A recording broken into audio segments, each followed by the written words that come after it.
पहले तो बताइए कि कैसा क्या तैयारी कर रहा था और योगदान किसका किसका रहा? सबसे ज्यादा आपका टीचर का, आदमी टीचर का और पेरेंट्स का। मैं ऊपर से अब इसमें बोल देते हैं। इसे हाथ दीजिए ना सर। बोलो ठीक है बोलिए ये हाथ ही सर दीजिए ना, आवाज नहीं जाएगा आप लोग का आवाज कम होगा।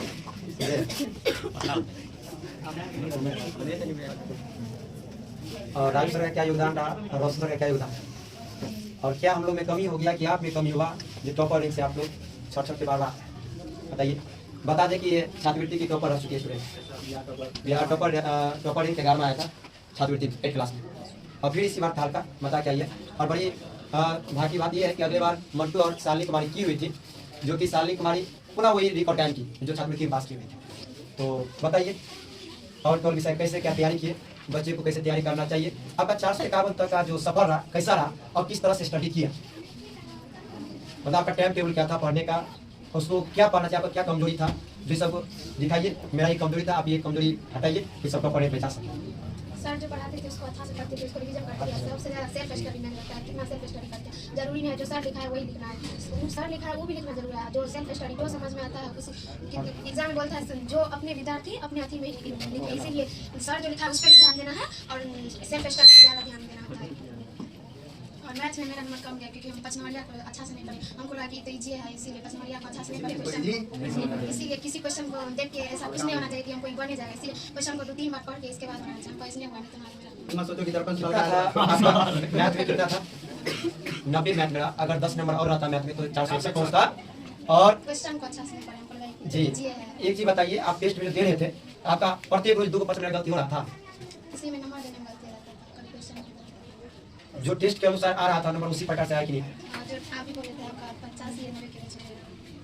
मैं कहता है कि टेस्ट देता है तो ध्यान से दो, चोरी नहीं करो।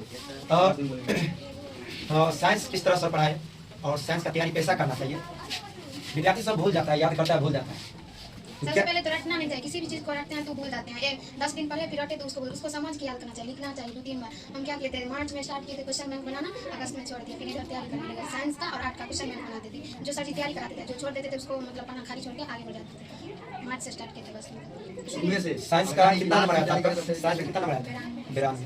अगर 5 नंबर और आता तो शायद 10-5 15 नंबर का स्कोर 66 का स्कोर आता। अच्छा, आर्ट में आपकी क्या कमी थी और आप आर्ट में कैसा परफॉर्मेंस रहा? हाँ, आर्ट में तो लिखे थे अच्छा से कितना आया था नंबर आर्ट में? 89। 89 आया था। जोड़ा ताली होना चाहिए क्योंकि बड़ी बात ये है बच्चों के लिए, जो बच्चे कहते हैं कि याद नहीं होता है, क्या आप किस तरह से याद करते थे, उसको रिवीजन कब करते थे आर्ट को, वो कहीं बच्चे लोग के विषय आर्ट में तो सर इतना अच्छा से पढ़ाते हैं कि क्लास में हिस्ट्री याद हो जाता था। एक बार 2 बार देखना, हिस्ट्री को बस पढ़ना होता था, बुक पढ़ के अपने आप पढ़ लेना। सर जी जो पढ़ाते हैं उसको भी पढ़ना। आर्ट में समझिए जब पढ़ाते हैं तो ध्यान करने वाला रहता है, सब स्टूडेंट का नहीं होता है। यदि ध्यान रखिएगा क्लास में तो सब आ जाएगा। आर्ट बस याद करना थोड़ी चीज़, एक बार कंसेप्ट समझ लिया जाता है तो उसको एक बार रिवाइज किया जाता है। जोड़ा ताली होना चाहिए।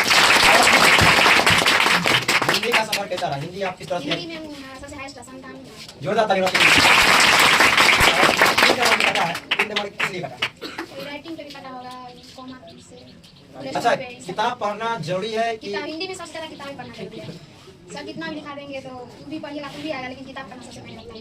अपना से जितना मन होता है हिंदी में उतना लिखो। चलिए, और मैथिली का सफर कैसा रहा? मैथिली में कम 83 है। आखिर कम क्या गया मैथिली में? मैथिली में वर्ड पे कम होगा, उतना अच्छा से मतलब बुक नहीं करना अपना से साइकिल करने की थी। हमको मैथिली में सब दिन डर लगता था। सबसे बड़ी बात है कोई चीज में डर होना नहीं चाहिए, और बाद बाकी निडर रहिए। और किताब पढ़ना कितना जरूरी है, साइंस हो या आर्ट हो, वो बताइए। किताब पढ़ रहे थे कि नहीं पढ़ रहे थे?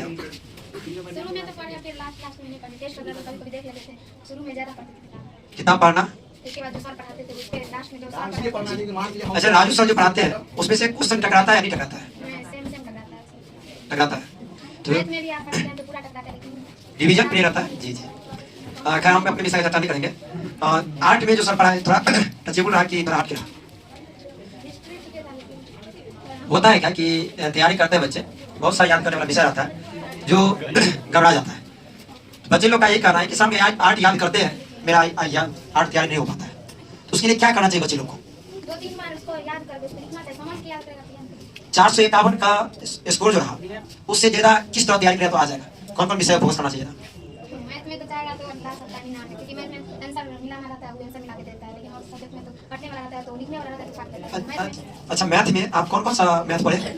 भारतीय वन, एनसीईआरटी क्या क्या पढ़े? एनसीईआरटी एनसीईआरटी ज़्यादा पढ़े और ज़्यादा फोकस रहा क्वेश्चन बैंक पर। तो ऐसा नहीं कि 10 ओरिएंटेड का किताब पढ़े ये तो लिखना पड़ता है। जी, तो ज़्यादा जानने वाला इस बातों पे ध्यान देंगे जो बोल रही है। और बाद बाकी एनसीईआरटी में फोकस होता है, उसको तैयार कर लेना तो हमें उतना मन तो खुशी नहीं है, लेकिन चलिए जितना लाए बहुत ही गर्व की बात है कि मेरा जो 448 का रिकॉर्ड था उस रिकॉर्ड को बरकरार नहीं रखते हुए उससे आगे अचीव किया, इसके लिए जोरदार ताली होना चाहिए।